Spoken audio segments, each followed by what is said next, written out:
Hello and welcome to Memoirs of Successful Women. I'm Annie Gibbins, founder and CEO of WomenSbizGlobal, and I invite you to kick off your heels, get comfortable, and be ready to receive the golden nuggets that are shared as you listen in to candid conversations I have with fascinating women from around the globe. Business leaders, entrepreneurs, humanitarians, athletes, and a whole lot of regular people. They will keep you riveted as they let their guard down and open up on aspects of their business and life journey, how they measure success and what they have learned along the way. My intent is that our conversations will inspire you to embrace opportunities and possibilities beyond the limits of your imagination, because I know that this is where we reclaim our power. I want you to reclaim your power, your strength and vulnerability, to stand in your truth and propel yourself towards the life that you dream to live.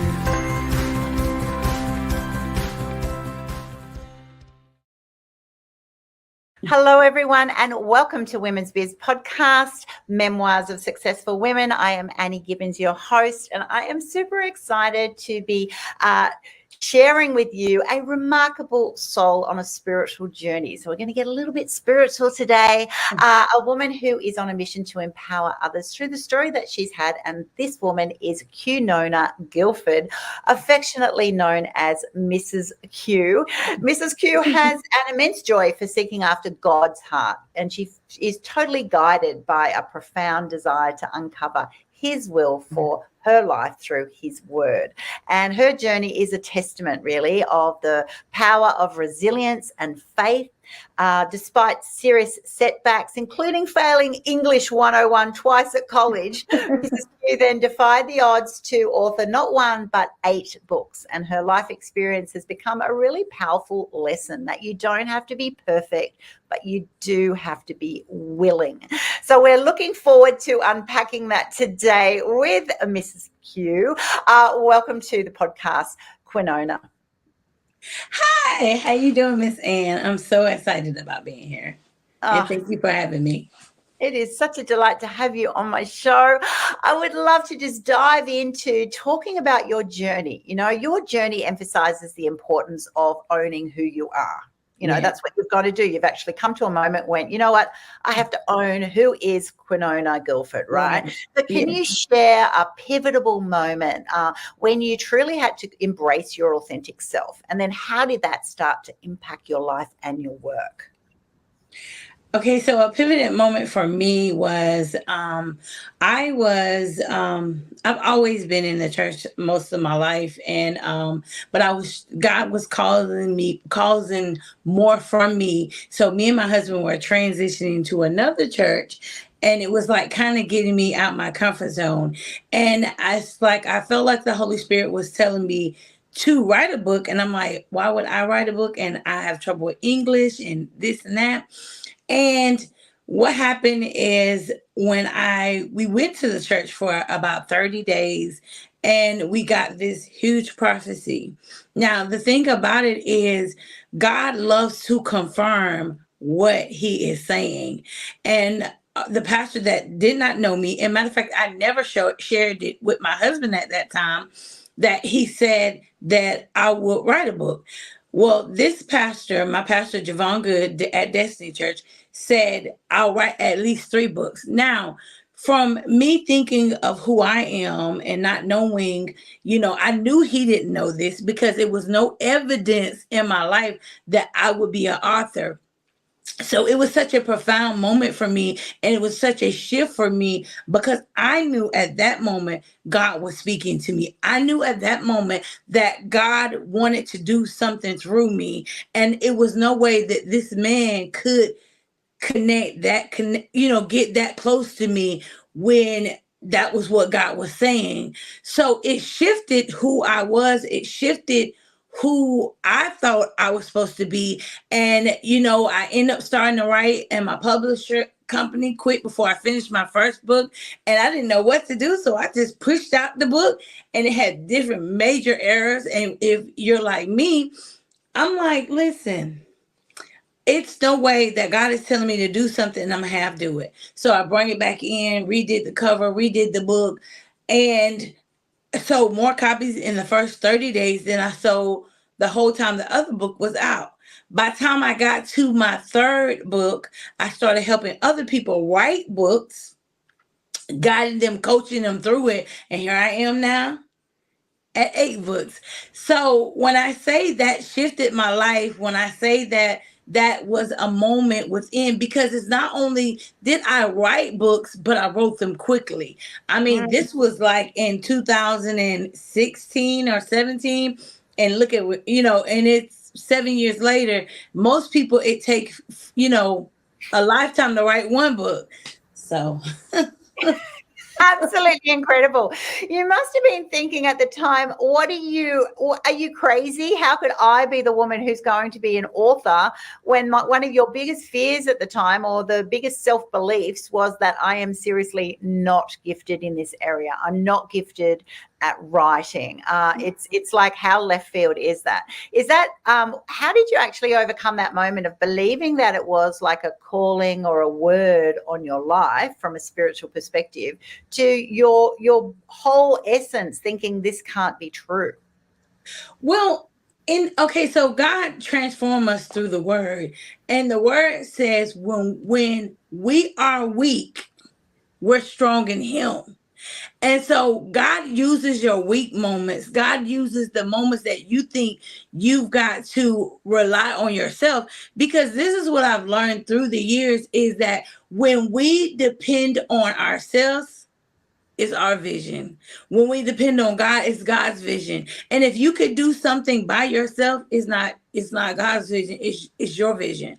And when you have to depend on God and ask God and walk through faith and say, God, okay, like, look, take my weakness and make it strong, that's a God moment. So I had to literally lean and depend on him. And each book got better and better because I'm leaning on him. I'm leaning on his faith. I'm leaning on what he has allowed through the years to put in me. I'm not leaning and trusting on Que Nona. So, but in the leaning, that's when God can do supernatural. Because now when people read my books, they're crying and weeping and healing because because I had to lean on him, and they're getting him, that what he put inside of me. Incredible.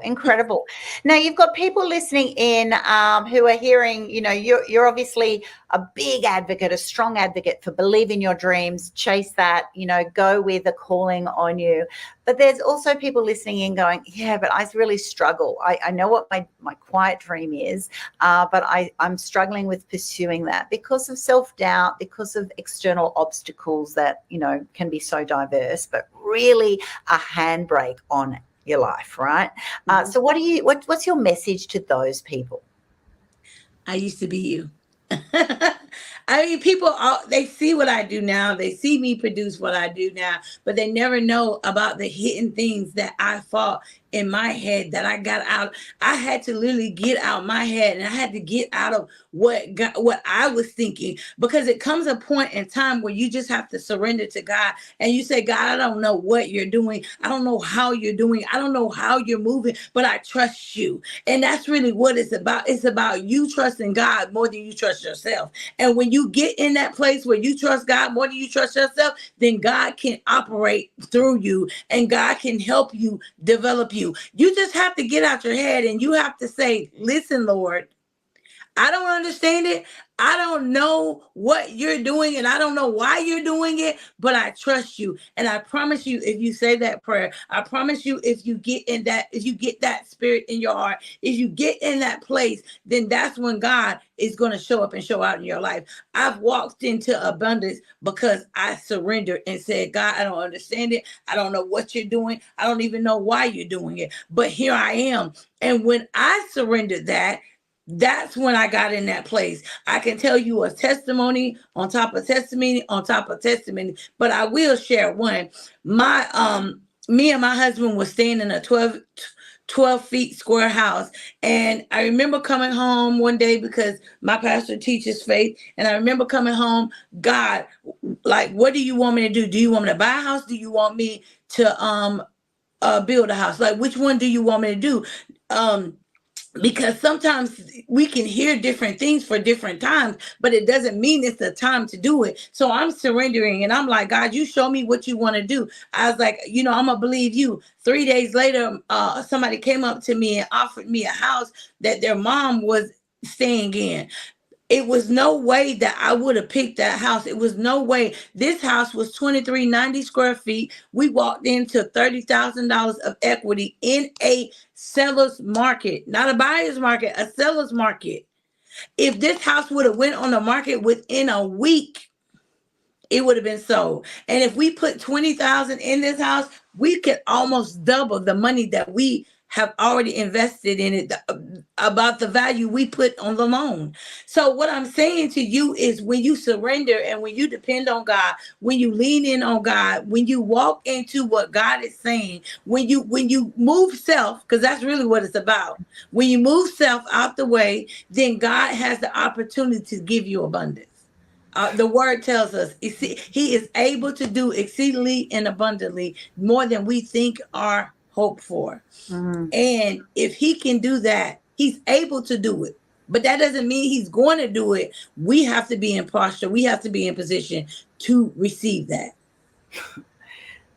Wow. Wow, wow, wow. And it's a classic example of we need to get over ourselves, right? Yes. Because we are the biggest inhibitor for our success. We are the biggest handbrake from what goes on in our mind, that internal narrative, the worries, the concerns, the fears. Once you actually get over that process, so for you, it's been with God. For even others, it's like, just get over yourself. Yes. And then be able to get to that next step and go, okay, well, now if I'm here unconditionally, without restrictions, without all the negative, who could I actually be? What could actually come of me and, my purpose in this world?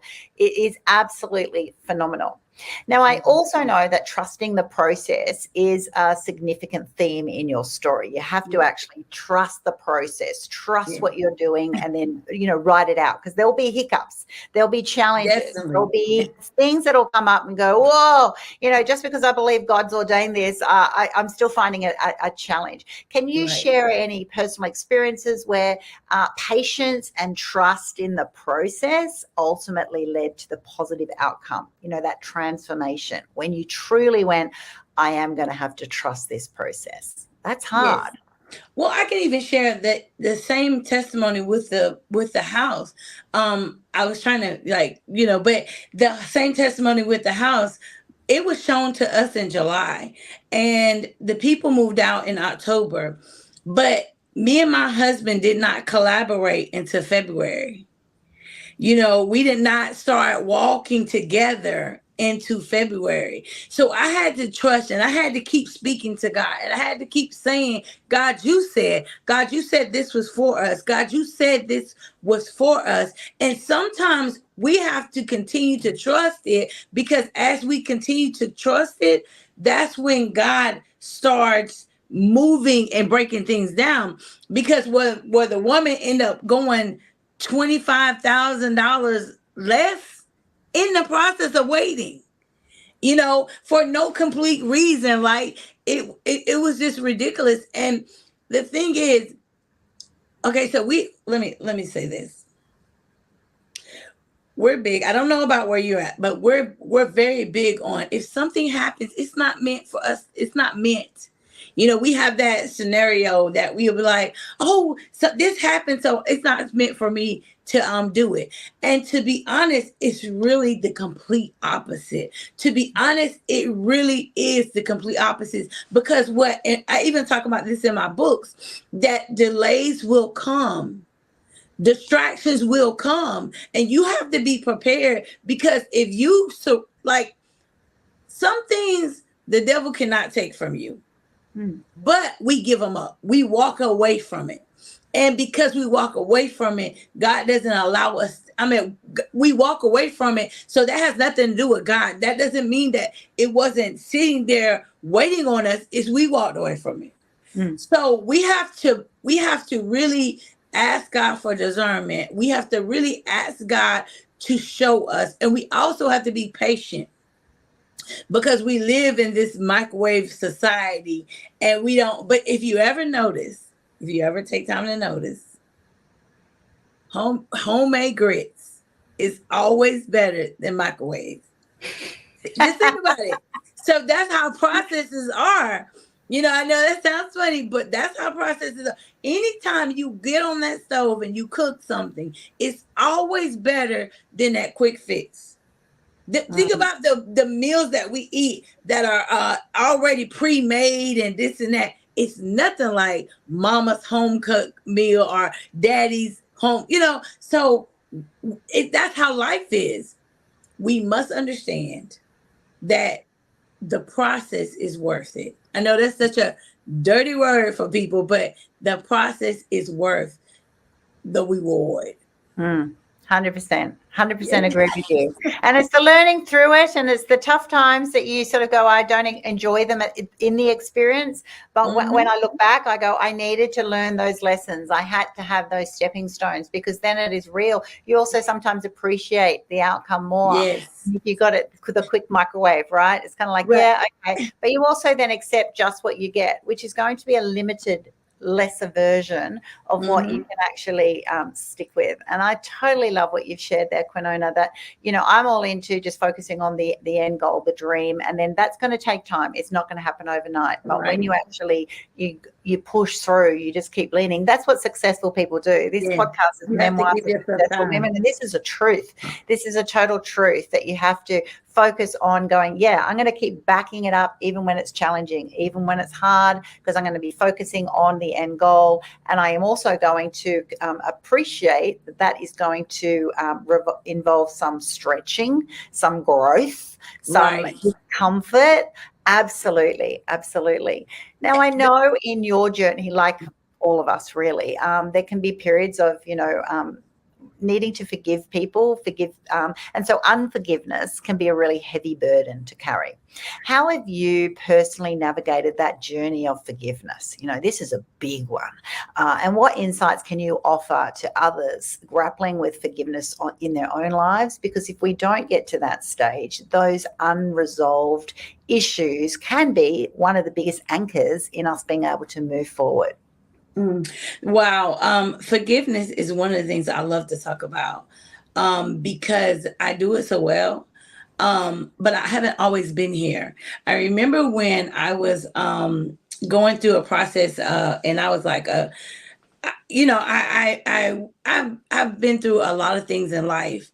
And I remember one time just being in church and I was like, okay, God, like, I don't feel your presence. I don't feel who you are. Like, what's going on? And I knew when he started dealing with me, it was because I didn't forgive somebody. And, I talk about this in my book. And, you can get in forgiveness can block the connection to God. Forgiveness can block the presence of God, because when your heart is not right, how can God intervene? He's not going to come in somewhere that's already tainted. And so I want to say this. We think that we should not forgive people because we're punishing them.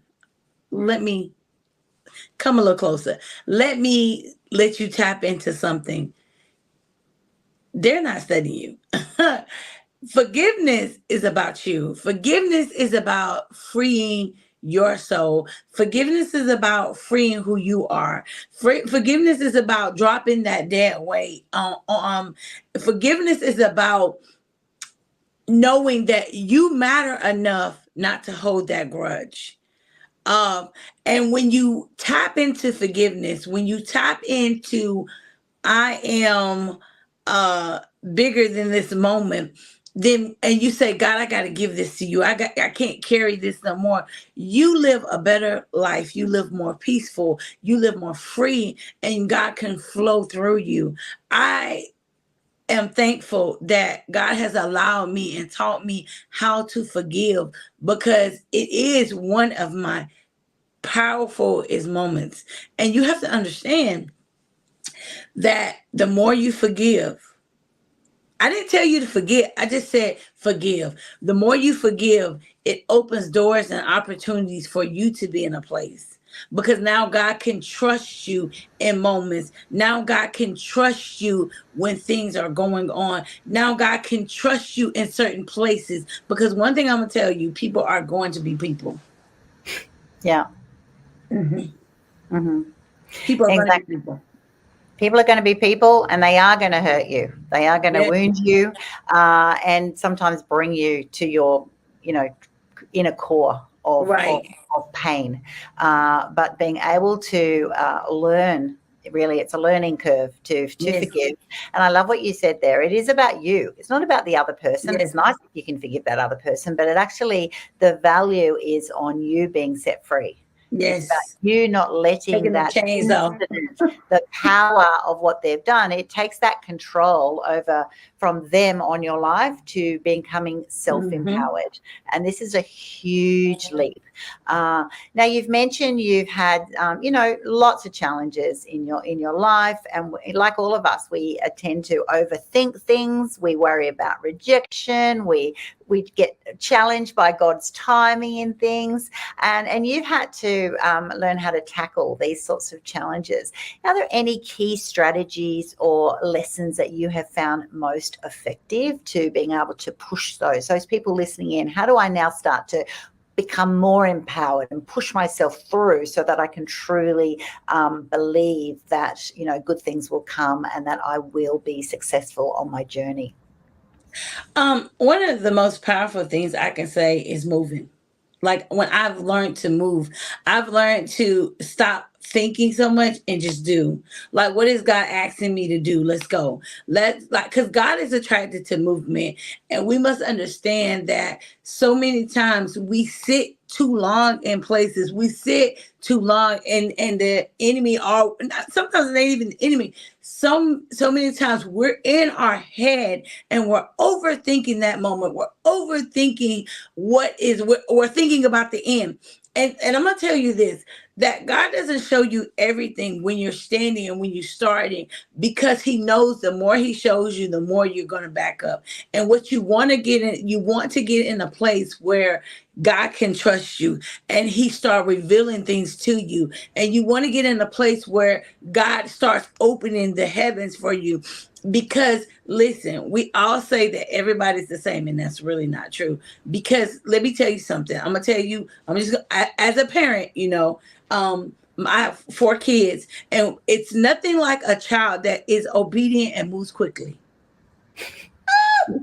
It's nothing like a child that is obedient and moves quickly. I'm ready to bless them. I'm ready to do it. And if I can do that and I'm on this earth, I know the Heavenly Father will do the same thing. And that's why I move. And that's why I run with the vision. It even talks about that in the word. But that's why I run with the vision, because the simple fact, I know if I move, God's going to come see about me. He'll meet you there. He'll meet you there. Right? And when you're moving, things reveal themselves to you. Opportunities suddenly become available. When we are doing like that child who is resisting, being difficult, sometimes being regressive, picture the scene, ladies. I know, I've had 5 children. We've all had them. Their child just being so obstructive. And in their head, they're like, I'm not ready for this. I feel uncomfortable. I always used to, sometimes I just got really frustrated with them. But other times I'm like going, why are they responding in this way? They don't feel safe. They don't feel secure, because you're asking them to do something that they don't know all of the elements. They don't know how it's going to unpack. They don't know what is expected of them. So it's human nature to suddenly go, you know what? I know I'm looking like I'm being reactive here and difficult, but I'm actually just trying to feel safe, right? And what you've said was really cool. And I totally agree with that you've just got to start moving forward, and I'm always saying that, just move towards your empowered future. Because when you're moving towards one, you're looking in the right direction. You can't look forward and back at the same time, right? You have to make a commitment. So when you're committing forward and then you've got some movement with that, you're doing some daily actions, you're having thoughts in your head, you're attracting, you're having conversations with people who are going to align and bring you in on that journey, and support you on that journey, then more and more opportunities reveal themselves to you that you can't see, you can't respond to if you're back where you were. So it's Right. kind of an interesting concept that we want to know, well, what are all the specifics? What's the roadmap, if you like, Right. of where you're going to go? And you go, well, I don't know the whole roadmap. Sometimes, it's not like you're doing a course or a career and you get a job and you go, if you work here for 50 years, that's pretty much it. You go, oh, and some people like that, but they'll only have that one job for 50 years and they'll do the same Right. thing over and over again.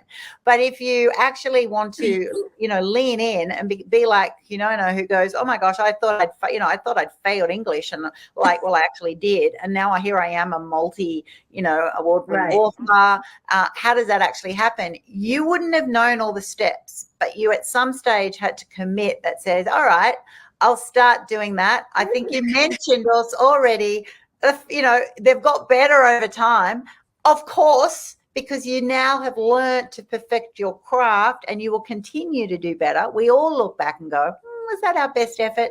Well, it was at the time. It was at the time. And so now you're actually going, I don't know all the steps, but if you're moving forward, you will definitely find your way, right? Absolutely. Absolutely. And then you're not in the same place that you were, no matter what, So we overthink about the future, but we made steps. Even if it didn't happen the way we wanted to, we made steps. We're closer.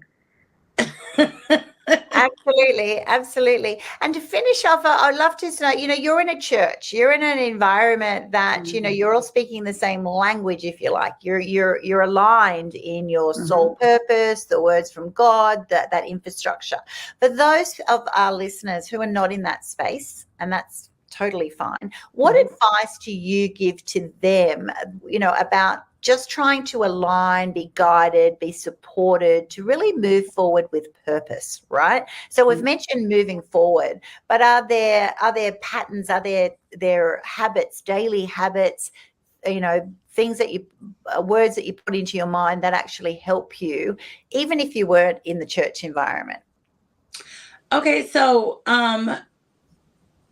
it's so many different things that you can do in this time. And you can do affirmations, you can you can read the word, and to be honest, a lot of people are online churching, and it's whatever fits for you. But my secret weapon is worshiping God and surrendering to God. It's like so many powerful nuggets that God has given me in the midst of worshiping Him, in the midst of in the midst of trying to figure it out, and I needed another piece, or needed another moment.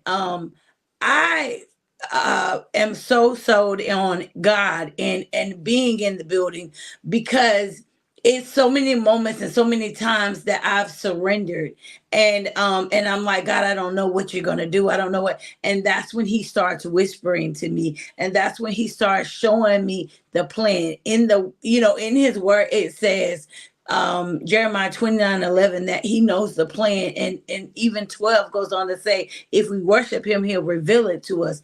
So everybody has this different level of life, and you have to know what's best for you. I'm not pushing what I do on you, but I will say this: it has worked for me. It has worked for me to be in not only in the church, but be in the church that God has called me to, because it's so many times that I have been in my head, and my pastor was like, he would say something, or he would confirm what God was telling me. And so it made me surrender. It made me want to do more and be more. It's happened so many times. I remember when I first got to my church, like I said, I've been in church all my life, but it was something different about this church. And I was broken, and I was lost, and I was confused, and I was tired of churching, and I wanted more in my life. And I really wanted God. I really wanted to be what he wanted me to be. And I would go in on Sunday. It didn't matter who was doing what, but I was going to tap into Him. I was going to talk to Him. I was going to surrender to Him. And when I kept going, kept doing. We talked about processing, and that's when he set me free and delivered me and gutted the bad things out of me and allowed me in the position to grow and develop and pour more good things in me. So, it's things that you can do. Positive thinking. Watch what you're thinking. Watch what you're saying. Watch what you're saying over your own life, because some things may not be the devil. It may be your mouth. It's the power in your mouth. Speak what you want to see. You can't say you're never going to, you can't say to your kids, you're never going to be nothing. You're just like your dad. And you want him to be better than his dad. Yeah. You have to watch the things that you say. You have to own. I think we talked about this earlier. You have to own who you are. And you may be, because even if you're not in your purpose, even if you're not in your purpose is in you. It may not have been activated, but still it's the somewhat power storing in there. So if God has called you to start speaking things, God has called you to speak things to people, even when you speak negative things, it affects them. Yeah. You have to be careful. Beautifully said. Beautifully said. I believe there is a purpose in every person, and it's just a time of knowing. It's a time of being brave enough, having some courage to believe that you are born on this planet for a reason, being able to then start taking some steps. And that's what we've been talking about today. We've been talking about taking steps. And your steps are really clear on the way that works for you. But what I'm hearing in there as well is, they're committed things that you do. You sing, you worship, you spend time with your church. Sing. Don't sing. You sing with others. I'm sure you sing in church. But you get words into your mind, and these are principles that all of us can do. What are you actually putting into your mind? What are you putting into your soul? What people are you attracting to? Are they actually building you up and supporting you and believing in you, or are they actually bringing you down? They're all things that we choose to do. You don't not think you're choosing to do it. You're choosing to allow it. It's taking up time, energy in your life, that once you actually go, oh, okay, well, I need to flip the lid on how much intentional time and energy am I spending in certain areas, which then result in certain actions, practices, become rituals, if you like, of something that I do every day, whether it's health, wellness, prayer, business activities, networking. They're all things that accumulate to then become this, that allow your purpose to come out. And I think it's been a fantastic conversation on authenticity. I think it's been a fantastic conversation on just really owning who you are and being brave and bold. And I know it's not easy for those listening in. It's not easy. Many of us on this show, it took us like 30 years to get to where we are, and went, oh, hello, I just need to actually show up as myself. I love the conversations that I have, and I thank you for being on the show today. Amen. I thank you for having me, because it's such a need you have to embrace who you are in order to be who you need to be. You have to embrace who you are in order to be who you need to be. And so you can't be hard on yourself because you're not allowing yourself to be yourself. So I thank you for this platform. I thank you for who you are to women all around the world. I thank you for the things that you do that we never see. I thank you for being an amazing woman and stepping into purpose and stepping into a place that you are allowing other people to walk where they need to be. Oh, thank you so much, darling. Been great having you on my show. It's a pleasure. It's a pleasure. Thanks so much for tuning in to this episode of Memoirs of Successful Women. I'm Annie Gibbins, founder and CEO of Women's Biz Global. And if you would like to fast track your future success, hop on over to womensbizglobal.com. Find out about all things women's biz, and most importantly, take the opportunity to have a free trial of Women's Biz Tribe. I look forward to seeing you online very soon. Until next episode, bye for now.